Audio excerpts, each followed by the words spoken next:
Soul of the mind, key to life's ether. Soul of the lost, withdrawn from its vessel. Let strength be granted so the world might be mended. So the world might be mended. What's good, YouTube? My name is Coach, and in today's video, we're going to be doing a deck tech for Atraxa Praetors Voice. This deck was suggested by an individual from TikTok that I'll place the picture some over here on this video so you can see. So thank you to the individual on TikTok for suggesting that we make this deck, because they suggested that we combine the Parity Pulverizer Precon and the Chemise Precon into one deck, and I made Atraxa the commander, and now we're here. Atraxa is a commander that cares about proliferate. Yo, Joe, thank you for shouting out the TikTok people. Atraxa cares about proliferate, so we need counters on our creatures. Specifically, the most important counter inside this deck is from this pile over here. We're gonna go over these cards. These cards over here make something called shield counters. Now, shield counters allow us to keep our creatures alive. Essentially, we kind of make our creatures indestructible. And thank you for liking the video. And Atraxa actually proliferates our counters, so we can have, on average, like if I play Atraxa and then I cast a Contractual Safeguard, Contractual Safeguard says you can put a shield counter on a creature you control. So once I just go to end my turn, Atraxa will have one shield counter, so she's indestructible from one hit, essentially. And then I end the turn, and then she proliferates, so she gets another shield counter. Atraxa should always have these type of counters on her, which is going to allow her to stay in the game for extended periods of time. So the cards that put shield counters are this Safeguard.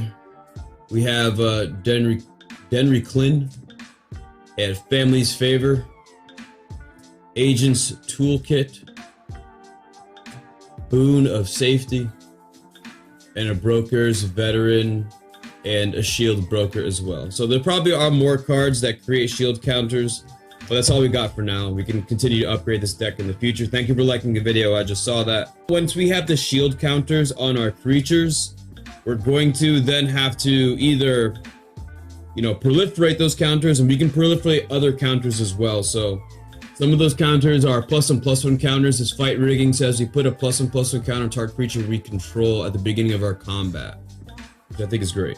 Thank you for liking the video. Thank you for liking the video again. I just saw those two. We got Rolesk. This Thrumming Bird proliferates. We're going to say the word proliferate a lot. This also proliferates. Proliferate. This Slippery Bog Bonder has flash, so I can play this at instant speed.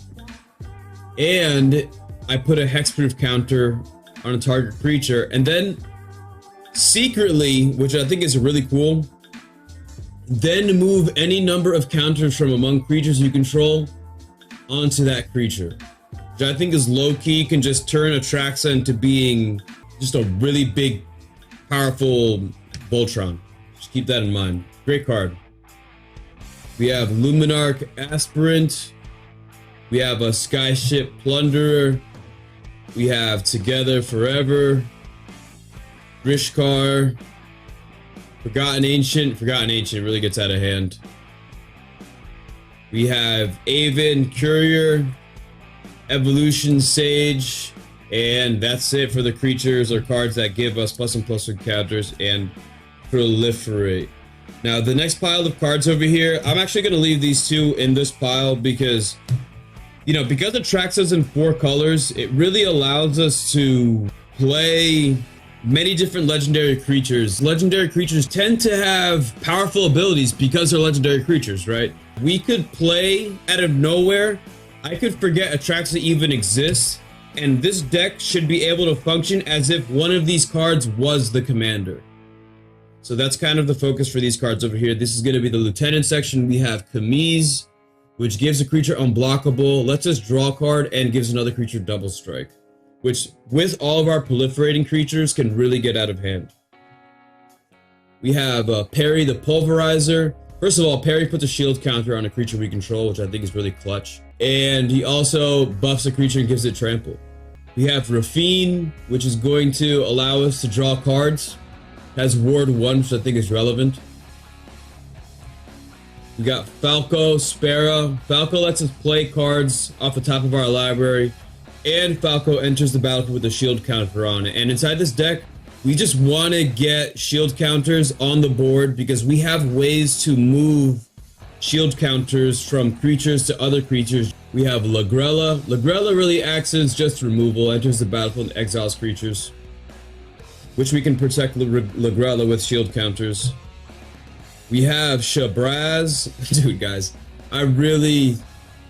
low-key, one of the... if I have a person who's brand new to the game and they want to build a commander deck, I would build them this deck. And just Shabraz, not Brawlin. We forget about Brawlin. Just play Shabraz. Shabraz is a flying that says when you draw a card, put a +1/+1 counter on Shabraz, and you gain 1 life. I really like Shabraz. It's a great card. We have Vorel of the Hull played, which we can tap to double the number of each kind of counter on target artifact, creature, or land. I'm imagining we're going to be doubling either our +1/+1 counters or our shield counters. We have Toulouse, which connives when it enters the battlefield, so we draw a card and puts a counter on a creature.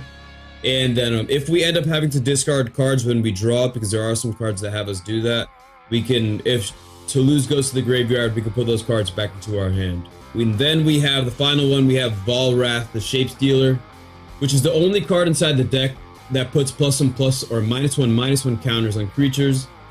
And then Volrath can become a copy of that creature.